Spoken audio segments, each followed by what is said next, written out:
सत्यनारायण शर्मा जी जुड़ रहे हैं, कांग्रेस के वरिष्ठ नेता हैं, बेहद बेबाकी के साथ अपनी ये बात रखते हैं। सत्यनारायण जी, बहुत बहुत स्वागत है आपका। सबसे पहले तो आपको बहुत बहुत बधाई। कांग्रेस रुझानों में आगे बढ़ रही है और माना जा सकता है, कहा जा सकता है कि अब ये जो रुझान है वो जीत में भी तब्दील हो जाएंगे। किस तरह से आप देख रहे हैं इस जीत को, कर्नाटक में भी और छत्तीसगढ़ में भी? सत्यनारायण जी देखिए, कर्नाटक चुनाव ने साफ कर दिया कि देश की तस्वीर बदलने जा रही है।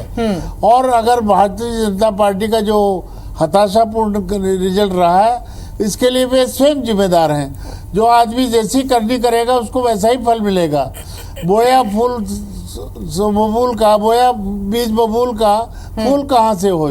जब कर्म ऐसे करेंगे, कर्मों का फल तो भोगना ही पड़ता है, चाहे कोई भी हो। और स्वच्छ राजनीति में करने वाले लोगों का ही जनता स्वीकार करती है। ये सिद्ध हो गया खड़गे साहब के नेतृत्व में, राहुल गांधी जी के नेतृत्व में, प्रियंका जी के नेतृत्व में, सोनिया गांधी जी के नेतृत्व में साफ सुथरा प्रशासन चलाने का अधिकार आज कर्नाटक के लोगों ने दिया है। मैं सबको मुबारकबाद देता हूँ, मतदाता भाइयों का स्वागत करता हूँ। और देश की तस्वीर और तकदीर साफ नजर आने लगी है। धीरे धीरे कांग्रेस का ग्राफ तेजी से बढ़ रहा है, क्योंकि कांग्रेस सबके साथ न्याय करने वाली पार्टी है। किसानों के साथ, मजदूरों के साथ, नौजवानों के साथ, सबके साथ एक अच्छा व्यवहार करने वाली पार्टी है। इसलिए इनको बढ़त मिलना जरूरी है। और अब धीरे धीरे सभी राज्यों में इसका अच्छा परिणाम देखने को मिलेगा। सत्यनारायण जी, अगर मुद्दों की बात की जाए तो लगातार कर्नाटक में कांग्रेस में हमने देखा कि आतंकवाद को मुद्दा बनाया, करप्शन, कमीशन खोरी को एक बड़ा मुद्दा बनाया गया। क्या आपको लगता है कि वाकई वहां पर जनता परेशान थी, इसलिए बजरंग दल पर बैन आखिर में काफी भुनाने की कोशिश की गई, लेकिन इसका फायदा नहीं मिला? देखिए, भारतीय जनता पार्टी धर्म के नाम पर, भाषा के नाम पर राजनीति करने वाली पार्टी है। हिंदुत्व को मुद्दा बना रहे। हम सब हिंदू हैं, हम सब भगवान को मानते हैं, लेकिन कट्टरपंथी मुस्लिम या कट्टरपंथी हिंदू देश के लिए हितकारक है, इस बात को भी स्वीकार करते हैं। कर्नाटक की जनता का फैसला एक तरह से देखा जाए तो स्वच्छ राजनीति करने वाले लोगों के पक्ष में रहा है। उनकी हरकतें, उनका कामकाज करने का तौर तरीका ठीक नहीं था, इसलिए कर्नाटक ने जन आदेश जारी किया है और जन आदेश के माध्यम से कांग्रेस को अवसर दिया है।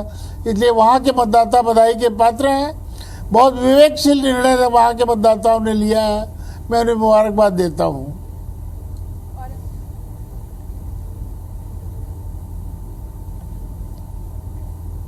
चलिए, तो सत्यनारायण जी, हमने ये भी देखा कि किस तरह से छत्तीसगढ़ मॉडल का भी जलवा कहीं ना कहीं देखने को मिला है कर्नाटक के चुनाव में। सीएम भूपेश बघेल वहां पर पहुंचे, कवासी लखमा तो लगातार वहां पर डेरा डाले हुए थे और उन्होंने भरोसा दिलाया था कि कवासी और कका की जोड़ी कमाल दिखाएगी। तो क्या माना जाए कि अभी छत्तीसगढ़ मॉडल को आप और आगे बढ़ाएंगे दूसरे राज्यों में भी? निश्चित तौर पर छत्तीसगढ़ मॉडल पूरे देश में चर्चित है। किसानों के हितों में जो हम लोगों ने काम किया, किसान हमारे साथ है, मजदूर हमारे साथ है, हर वर्ग को, हर समाज को राहत प्रदान की है। और छत्तीसगढ़ का मॉडल पूरे देश में चलेगा, ऐसा हम सबको उम्मीद है। जी ठीक है, और बहुत बहुत शुभकामनाएं आपको सत्यनारायण जी, और बहुत बहुत बधाई भी आज की इस प्रचंड जीत के लिए। हालांकि अभी रुझान है, कुछ ही देर में तब्दील हो जाएंगे नतीजों में भी। बहुत बहुत शुक्रिया सत्यनारायण जी हमारे साथ जुड़ने के लिए।